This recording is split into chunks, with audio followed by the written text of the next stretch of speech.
எல்லோருக்கும் வணக்கம். So happy Monday.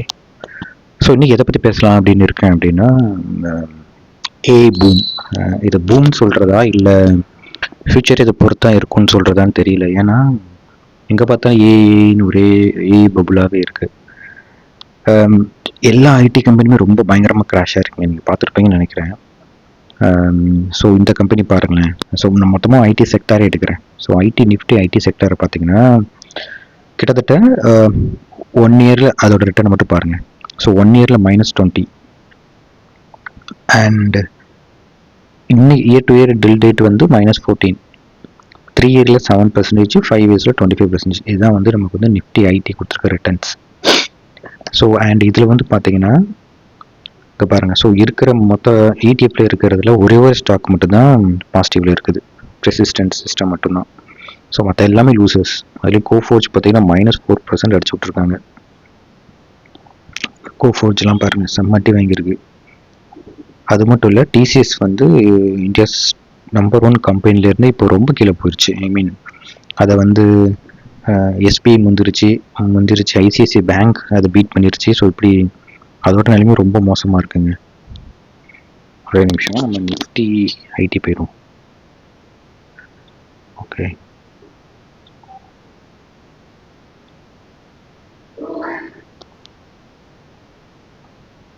Nifty IT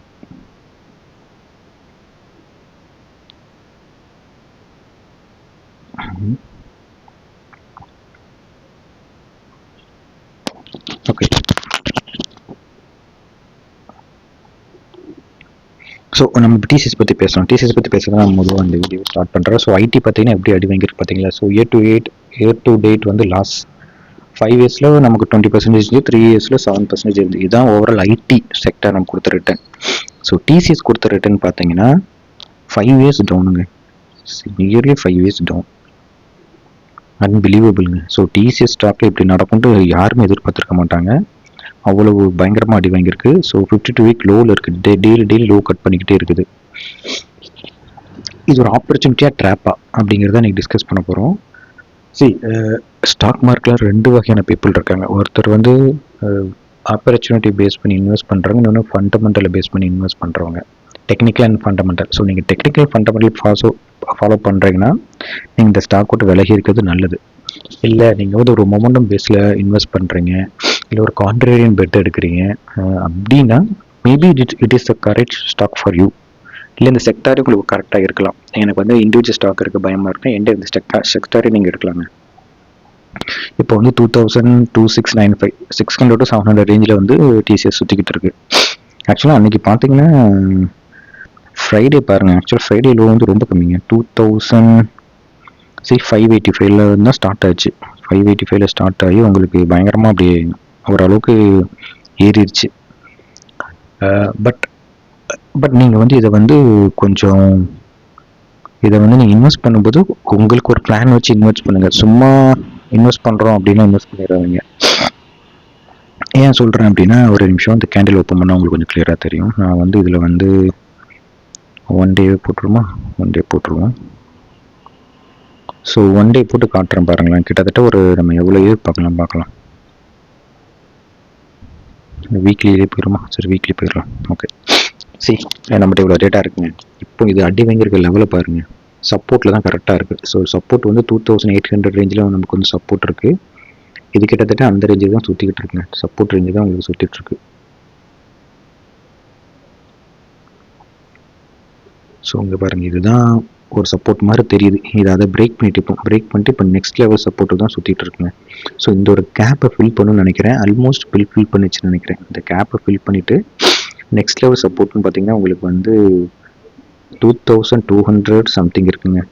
okay, 300-200 தான் அது ஒரு நெக்ஸ்ட் லெவல் சப்போர்ட் இருக்குது. ஸோ அதையும் மீறிச்சுன்னா இதுதான் பயங்கர சப்போர்ட் நெக்ஸ்ட். ஸோ இது வந்து பார்த்தீங்கன்னா உங்களுக்கு 2100. ஸோ அரௌண்ட் 2000 வரதுக்கு வாய்ப்பு இருக்குது டிசிஎஸ் ஸ்டாக். ஸோ நீங்கள் இப்போ எப்படி இன்வெஸ்ட் பண்ணணும்னா, இப்போ ஒருவேளை நீங்கள் கான்ஃபிடென்ட் பெட் எடுக்கிறீங்க, இல்லை உங்களுக்கு ஐடி மேலே நம்பிக்கை இருக்குது, அண்ட் டிசிஎஸ் வந்து ஒரு கேஷ் ரிச் கம்பெனின்னு சொல்லுவாங்க. ஸோ அவங்களால இதோட பெட்டராக பண்ண முடியும்னு உங்களுக்கு பிலீஃப் இருந்துச்சு அப்படின்னா, உங்கள்கிட்ட இப்போ ஒரு 100% மணி இருக்குன்னா நீங்கள் இப்போ வந்து ஒரு 20-30% நீங்கள் இப்போ வந்து உள்ளே போடுங்க. ஸ்டாக் வாங்கிட்டு ஸோ அப்புறம் 2000 வந்து ஒரு 20% வச்சுக்கோங்க. டிசாஸ்டர் அப்படின்னா இப்போ 1600 தான் டிசாஸ்டருங்க. 1600லாம் போச்சுன்னா உங்களுக்கு ஸ்டாக் உண்மையிலேயே நம்பிக்கை இருந்தால் it is a right time to buy and put more money. So நீங்கள் 1600லாம் வந்துச்சுன்னா நீங்கள் நிறைய அமௌண்ட் உள்ளே போடலாங்க. மேபி 50% உள்ளே போட்டுக்கோங்க, ஒரு 20% கையில் வச்சுக்கோங்க. மேபி அதையும் பிரேக் பண்ணிச்சு அப்படின்னா நமக்கு நெக்ஸ்ட் லெவல் இதுதான். சாரி, அதையும் பிரேக் பண்ணிச்சு அப்படின்னா நம்மளோட நெக்ஸ்ட் லெவல் எங்கே வந்து இருக்கும் அப்படின்னு பார்த்தீங்கன்னா இதாங்க, கிட்டத்தட்ட 1000 வந்துருச்சு. இது வந்து எனக்கு 1300 ஒரு சப்போர்ட் இருக்குது. அப்புறம் பார்த்தீங்கன்னா கிட்டத்தட்ட 1000 தான், 1200. அதுக்கெல்லாம் போச்சுன்னா ரிஸ்க் தான். ஸோ அதுக்கப்புறம் 400 நமக்கு ஒரு பயங்கரமாக சப்போர்ட் இருக்குது. 400லாம் பிரேக் பண்ண எனக்கு தோணலை. 400 வந்துச்சுன்னா ரொம்ப கஷ்டம் தான். ஸோ 400 வராது நம்புவோம். ஸோ இதுதாங்க பேசிக்காக நீங்கள் வந்து பார்க்கணும். என்னை பொறுத்த வரைக்கும் ஐடியில் வந்து என்ன நடக்குன்னு யாருக்கும் தெரியல. மேபி ஸ்டாக்ஸ்லாம் மேலே வரலாம், இல்லை இன்னும் டவுன் ஆகலாம். இட்ஸ் யார் கையிலுமே இல்லைங்க. பட் ஒரு ஒரு நம்பிக்கை வேணும் நமக்கு எல்லாத்துலேயுமே. இப்போ தான் கம்ப்யூட்டர் வரும்போது பேங்கிங் செக்டரே இருக்கான்னு சொன்னாங்க. பட் அதுக்கப்புறம் நிறைய பேங்க்கில் ஜாப் ஆப்பர்ச்சுனிட்டி கிடச்சிச்சு இல்லையா. ஸோ என்னை பொறுத்தவரைக்கும் ஏஐ வந்து நம்ம கூட இருக்குங்க, ஒரு ஃபோன் மாதிரி ஆயிரும். ஸோ நம்ம எதுக்கு எடுத்தாலும் இப்போ நானே நிறைய யூஸ் பண்ணுறேன். எனக்கு மோஸ்ட்லி எல்லாரும் யூஸ் பண்ண ஆரம்பிச்சிருப்போம்னு நினைக்கிறேன். யூஸ் பண்ணால் யூஸ் பண்ணுங்கள். ரொம்ப சிம்பிளிஃபைடாக இருக்குது, நமக்கு நிறைய இன்ஃபர்மேஷன் அதுவே கொடுக்குது. ஸோ அதனால் அந்த ஏஐ வந்து நம்மகிட்ட இப்போ 6ஆம் விரல் ஃபோன் அப்படின்னு சொல்லுவாங்கள்ல, மேபி ஃபோனை கூட ரிப்ளேஸ் பண்ணலாம், இல்லை ஃபோன் மாதிரி 7ஆம் விரலாக கூட அது வரலாம். நிறைய நீங்கள் ஏஐ இனோவேஷன்லாம் படிங்க. நம்ம வேணால் ஒரு ஒரு ஒரு சின்ன டாக் வைக்கலாம், வேர்ல்டு லெவலில் என்னென்ன ஏஐ போயிட்டுருக்கு. அது ரொம்ப இன்ட்ரெஸ்டிங்காக இருந்துச்சு, நிறைய சின்ன தான் படித்தேன். ஸோ ஏஐயில் அவ்வளோ இனோவேஷன் வருது, அவ்வளோ விஷயங்கள் வருது. ஸோ அது கண்டிப்பாக நம்ம கூட இருக்கும். நமக்கு ஒரு உதவியாளர் தான் இருக்குமே தவிர நம்ம ஜாப்பையோ நம்ம ரீப்ளேஸ் பண்ணாது. அதாவது ரீப்ளேஸ் பண்ணோம் அப்படின்னா ஒரு 10 பேர் இருக்க வேண்டிய இடத்துல ஒரு 2-3 பேரை வேணால் அதை ரீப்ளேஸ் பண்ண முடியுமே தவிர 10 பேரையும் ரீப்ளேஸ் பண்ணாது. கண்டிப்பாக ஐடி செக்டரில் ஜாப் குறையும். பட் நம்ம எக்ஸ்பெக்ட் பண்ணுற அளவில் எக்ஸ்பெக்ட் பண்ணுற வேகத்தில் குறையாதான் நான் நினைக்கிறேன். ஸோ பயப்படுறதுக்கு ஒன்றும் இல்லை, பட் நம்ம அதுக்கு அடாப்ட் ஆகிக்கணும். மாற்றம் ஒன்றே மாறாததுங்க. ஸோ ஒரு சேஞ்ச் வருது அப்படின்னா அந்த சேஞ்சை வந்து நம்ம அடாப்ட் பண்ண கற்றுக்கணும். அந்த சேஞ்சுக்கு நம்மளை மாற்றிக்கணும். ஸோ இப்போ நீங்கள் வந்துச்சு ஏ யூஸ் பண்ண கற்றுக்கோங்க. உங்கள் டே டு டே லைஃப்ல இருக்கட்டும், உங்கள் ஜாப்லேயே இருக்கட்டும், யூஸ் பண்ணி என்னென்ன பண்ண முடியும் அப்படின்னு நீங்கள் யோசிச்சிங்கனாலே போதும். இந்த பபுள் இல்லை இந்த விஷயங்கள் உங்களை டிஸ்டர்ப் பண்ணால் நான் நம்புகிறேன். ஸோ அவ்வளோதாங்க. ஸோ ஐடி செக்டர் அண்டு இந்த டிசிஎஸ், இன்ஃபோசிஸ் இந்த மாதிரி ஒரு லார்ஜ் கேப் கம்பெனியில் இப்போ ஒரு ஆப்பர்ச்சுனிட்டி இருக்கிற மாதிரி தெரியுது.